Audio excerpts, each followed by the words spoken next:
Olá, bom dia, boa tarde ou boa noite. Este trabalho irá apresentar o algoritmo Hopcroft-Karp. Os integrantes desse trabalho são Eduardo, João e Paulo.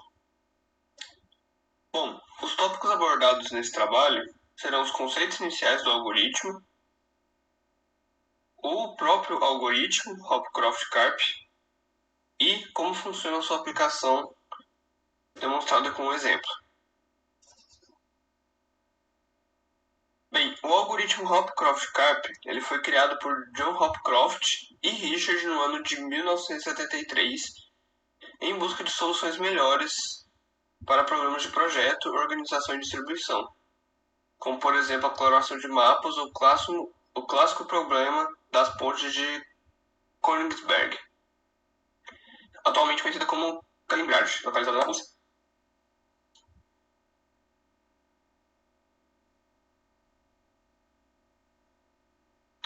Bem, partamos então para os conceitos iniciais. O objetivo desse algoritmo irá se centrar no emparelhamento máximo em gráficos bipartidos, ou seja, ele vai encontrar o maior número de arestas que sejam um emparelhamento através de um conjunto de caminhos de aumento de tamanho mínimo. Vamos para a definição dos conceitos que são necessários para entender sobre o que se trata esse emparelhamento. Bom, gráficos bipartidos são gráficos divididos em dois subconjuntos A e B, de modo que toda aresta do grafo também tem uma extremidade em A e outra em B, como dado no exemplo do slide. Emparelhamento, o conceito de emparelhamento, é um conjunto de arestas em um grafo G, tal que quaisquer duas arestas não são adjacentes. As ilhas tracejadas representam esse emparelhamento. E temos outras duas definições. Conceito. O conceito de caminhos alternantes e caminhos de aumento. Caminhos alternantes são caminhos onde as arestas se alinham em emparelhada e não emparelhada, como dado no exemplo. E caminho de aumento, como também dado no exemplo, é um caminho alternante que começa e termina com vértices livres. E, por último, e provavelmente um dos conceitos mais importantes e centrais desse algoritmo, é o emparelhamento máximo, que é o conceito possível de ser atingido através dos caminhos de aumento, como está mostrado no exemplo. Ocorre uma inversão das linhas tracejadas, ou seja, emparelhamento, e das não tracejadas, e essa inversão possibilita o ganho de mais um emparelhamento.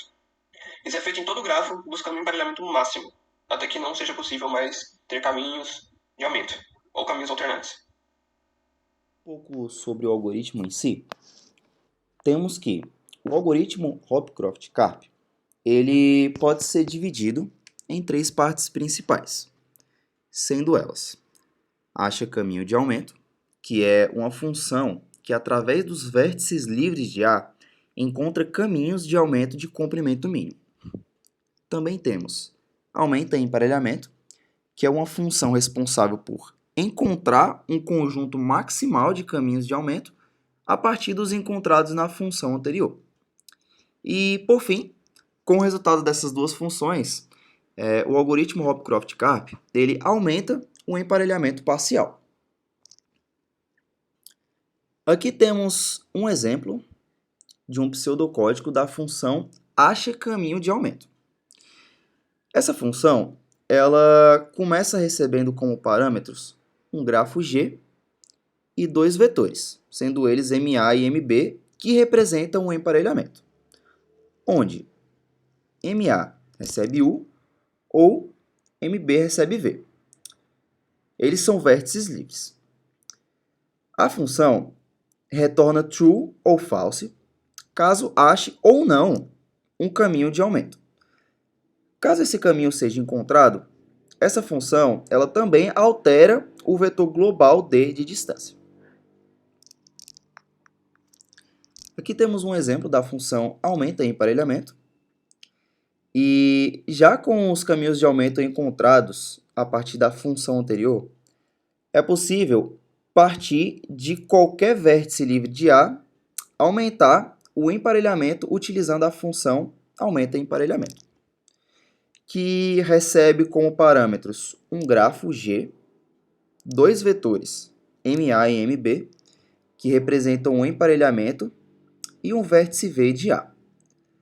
Essa função aumenta o emparelhamento caso um dos caminhos de aumento comece em V sejam disjuntos dos outros caminhos de aumento encontrados na função anterior. E, por fim, aqui temos uma demonstração do algoritmo Hopcroft-Karp, que, com as duas funções anteriores mostradas, esse algoritmo ele acaba se tornando simples, recebendo como parâmetro um grafo G, e enquanto a função acha caminho de aumento retornar true, a função aumenta emparelhamento é utilizada para aumentar o emparelhamento. Essa função ela retorna o tamanho do emparelhamento máximo e altera os vetores de modo com que eles representam o emparelhamento máximo encontrado. Bom, agora eu vou falar sobre a aplicação do algoritmo Hopcroft-Karp. O Hopcroft-Karp começa com uma busca em largura, com um conjunto de vértices livres. Primeiro ocorre o enfileiramento desses vértices livres, que no caso é A1 e A3, como podemos ver aí na imagem. Logo depois eu vou explorar todos os vizinhos do A1, que no caso são B1 e B3. Se um deles for livre, eu já marcaria que o comprimento do caminho de aumento mínimo K era 1, mas no caso eles estão emparelhados com outros vértices. Mas por que eu adicionaria 1? Cada iteração eu procuro um conjunto de caminhos disjuntos de comprimento mínimo. Nesse caso, K não está definido. Bom, e como podemos ver, B1 está emparelhado com A2 e B3 está emparelhado com A4. Agora, coloco A2 e A4 na fila. Quem está na fila? A1, A2, A3 e A4. A1 já foi explorado. Agora eu vou explorar o vértice A3, que está emparelhado com B3 e B7. B3 e B7 estão emparelhados com A4 e A6. E eu adiciono A6 na lista. O A4 já está na lista, então eu não vou adicionar novamente. Agora chegou a vez de explorar A2, que está emparelhado com B2 e B6. E como o B2 está emparelhado com ninguém, eu paro por aqui. Isso significa que eu encontrei o meu primeiro caminho de aumento. E ele tem um tamanho mínimo 3, K igual a 3. Outro vizinho de A2 é B6. Porém, B6 não segue a regra do tamanho mínimo, nem a dos caminhos alternantes, pois se liga com A6. Agora é a vez de explorar A4, que está emparelhado com B4, que é outro caminho de aumento. E da mesma forma, A6 está emparelhado com B6 e B5, que são outros caminhos de aumento. Bom, essa busca encontra conjuntos maximais de caminhos de aumento de comprimento mínimo.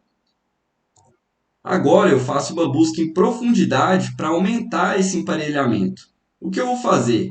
Eu começo pelo A1 e marco esse caminho e logo de cara eu já percebo que o caminho alternante a ele, o A1, o B3 até o B4, não está mais disponível, pois agora ele é um caminho disjunto desse outro caminho, circulado em verde. E aí eu percebo que eu encontro dois caminhos de aumento, que é de A1 até B2 e de A3 até B4, pois os outros caminhos de aumento que eu encontrei agora não vão ser mais válidos, pois eles não vão ser mais disjuntos desses outros caminhos. E dessa forma eu consigo aumentar o emparelhamento do meu grafo. E esse seria o resultado. E em cada um desses caminhos de aumento válido, eu vou aumentar em 1 o emparelhamento.